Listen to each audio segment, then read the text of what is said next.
A group of children dressed in military uniform. The oldest was less than 20 years old. They were working hard on the beach.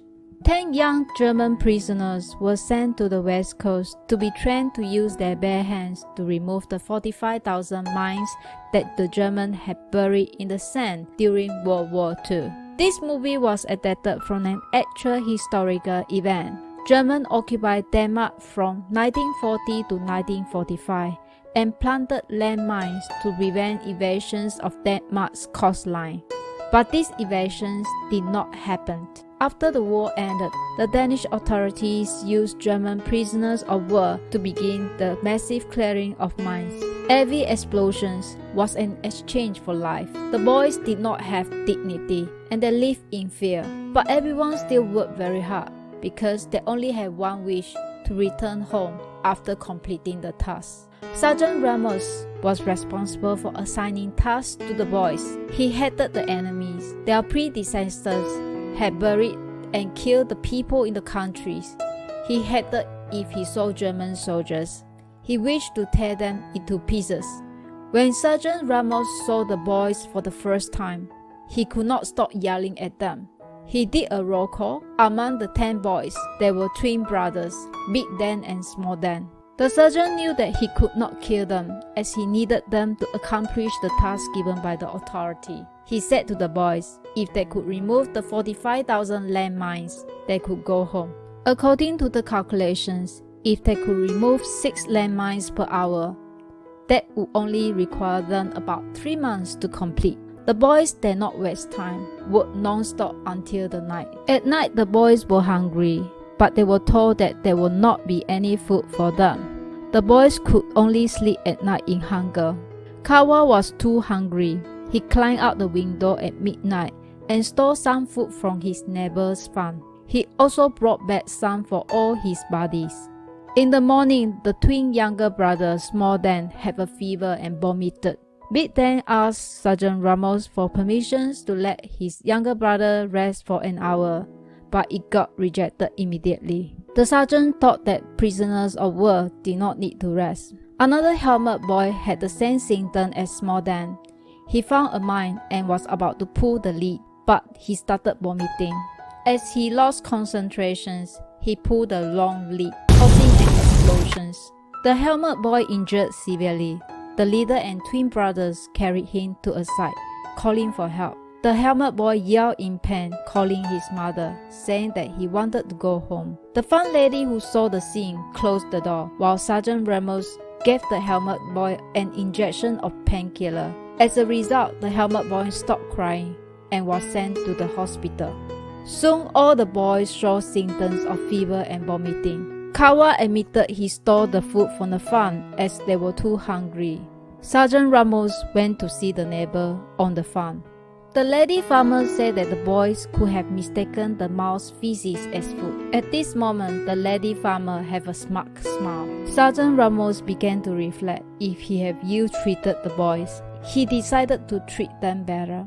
He asked the boys to drink seawater and spit out the poison in the body. Finally, they started to recover. On the following day, he drove to the hospital to check on the helmet boy, but the nurse said he died yesterday. Sergeant Ramos felt guilty. He went to the barracks and took away bread for the boys. Captain Evie saw his movement. He gave the food to the boys and lied to the boys that the helmet boy was still alive, as he did not want to see them in despair. One night, Captain Evie took a group of people to bully the boys. The people passed urine on the boys' head for the bread they have eaten. Sergeant Ramos stopped it and said that they still need the boys to remove the balance mines.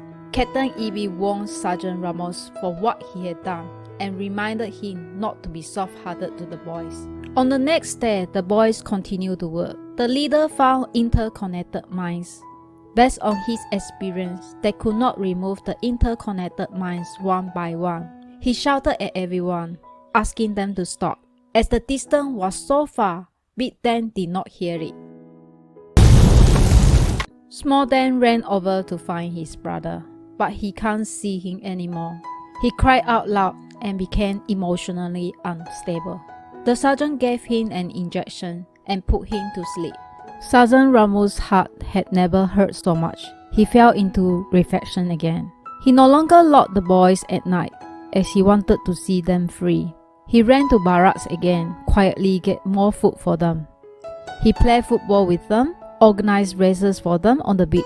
After a day of fun, Sergeant Ramos and the boys walked back to the house. Suddenly they heard an explosion. At this moment, the dog who had been with him for years died. According to the report by the boys, this was a free zone with all the mines being cleared. Sergeant Ramos was mad with the boys' negligence, and his dog was sacrificed. He ordered the boys to stand in row holding each other's arm to use their bodies to check if there was more mines in that area. Luckily, there was no more detected. At night, some of the boys could not tolerate it anymore. They wanted to escape, but the leader stopped them. He believed that the sergeant would do what he had promised. The leader persuaded them to complete the task soon so that they would be able to go home. On the following day, the lady farmer rushed into the dormitory.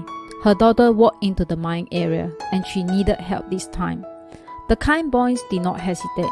They rushed to the scene. The leader was planning to remove the surrounding mines to walk over. Small Dan went straight with barefoot to the little girl. He held her out of the minefield. The little girl was safe.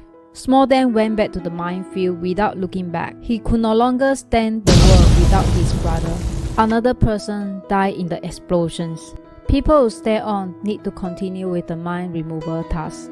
After half a month, they completed removing all the 45,000 mines. The mission of removing the mines was finally coming to an end. After they loaded all the landmines into the lorry, they could go home. The nightmare was finally over. The boy happily threw one mine on the lorry and there was another explosion.